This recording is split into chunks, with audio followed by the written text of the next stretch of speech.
जंगलों मज यानी अख शख्स उस जंगलों मज पकान सह जंगली जानवर युस जंगलस मज रोजान जंगलस मज रोजन वालन जानवरन यम ते जानवर जंगलस मज रोजान तमन मज सह हापुत पोंज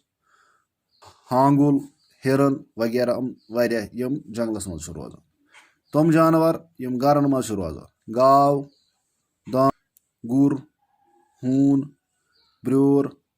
जानवर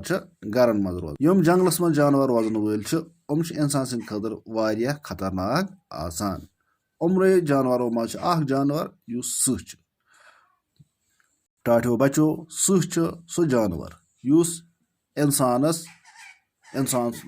खेवान यानी इंसानस नुकसान वातनावान तेमी सह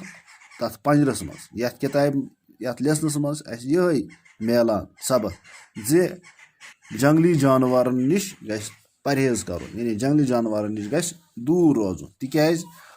हेकन न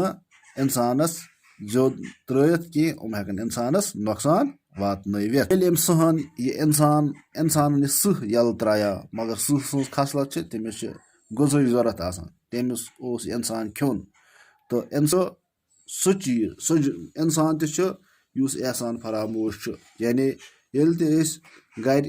गाव रचोन यानी गाव यानी घरेलू जानवर तो सह जंगली जानवर घरेलू जानवर अम तुत अमिस फैसल जुदस इंसान एहसान फरामोश यानी गौ दोद हेवान मगर गाव तथ कन तमिस खोन दिवान कह इंसान जंगली जानवर इंसान जंगली कुल वगैरह षटान तो अस पजन कुल षटन कह कुल षटो तो अम सत वसन जंगली जानवर गाम यानी सान